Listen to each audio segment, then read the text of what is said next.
Baktiku kepada ayah dan ibu. Di sebuah kampung yang ceria, tinggallah dua beradik, Melati dan Amir. Melati seorang yang sangat berhati-hati dan taat, manakala Amir pula suka bermain dan kadang-kadang lupa akan pesanan orang tuanya. Melati, Amir, panggil ayah dengan senyuman, tolonglah ambilkan buah rambutan di belakang rumah. Tapi ingat, jangan sesekali panjat pokok cempedak yang tinggi di hujung kebun itu, ya. Baik, ayah, jawab Melati sambil berlari riang ke pokok rambutan. Melati mula memetik buah yang rendah dengan cermat. Amir pula memegang bakulnya, tetapi matanya asyik memandang pokok cempedak yang tinggi melambai-lambai di kejauhan. Cempedak ini nampak lebih sedap, bisik Amir di dalam hati. Melati teringat pesanan ayah lalu berpaling kepada Amir. Ayah kata, bila hidup hendak selamat, kepada ibu bapa hendaklah taat. Janganlah kita dekati pokok cempedak itu. Amir mendengus. Ayah tak tahu saya sudah kuat.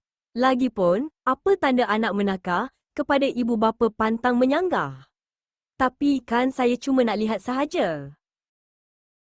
Tanpa menghiraukan kata-kata Melati, Amir meletakkan bakul rambutan dan mula mendaki pokok cempedak yang dahan-dahannya licin. Dia yakin boleh memanjat tinggi. Apa tanda Melayu jati, mentaati ibu bapa sepenuh hati, kata Melati sendirian sambil meneruskan tugasnya mengutip rambutan. Melati selesai mengumpul rambutan dan membawa bakul penuh ke ibu. Syabas, Melati. Kerana kamu taat, kerja ini selamat dan cepat siap, puji ibu. Ibu memeluk Melati dengan gembira.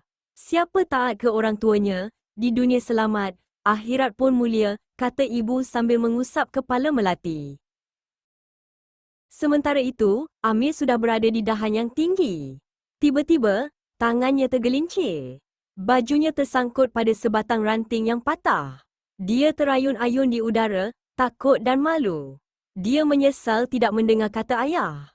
Siapa durhaka ke ibu bapa, di dunia hina, bisiknya dengan mata berkaca-kaca. Ayah terkejut apabila melihat Melati pulang sendirian. Dia segera ke belakang rumah dan mendapati Amir dalam kesusahan. Dengan pantas dan berhati-hati, ayah memanjat naik untuk membantu Amir. Wahai ananda kekasih bunda, kata ayah perlahan, janganlah durhaka kepada ibu bapa, tunjuk ajarnya, janganlah lupa supaya hidup aman sentosa. Setelah selamat turun ke tanah, Amir menangis teresak-esak di pelukan ayah. Dia meminta maaf kerana mengabaikan nasihat mereka. Saya janji akan taat, ayah, ibu, kata Amir. Ibu datang membawa Ingat, nak, kalau ibu bapa engkau abaikan, disitulah tempat murka Tuhan, nasihat ibu dengan lembut, syukurlah kamu selamat. Malam itu, mereka sekeluarga berkumpul.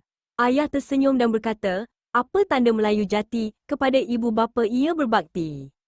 Jadi, kalau hidup hendak selamat, kepada ibu bapa tempat berkhidmat. Amir dan Melati mengangguk. Mereka berjanji untuk selalu taat dan berbakti sepenuh hati. Sejak hari itu, Amir menjadi anak yang lebih taat. Dia dan Melati sering membantu ibu dan ayah tanpa perlu disuruh. Mereka tahu, mentaati orang tua-tua adalah kunci kehidupan yang mulia. Mereka hidup aman, tenteram dan sentosa.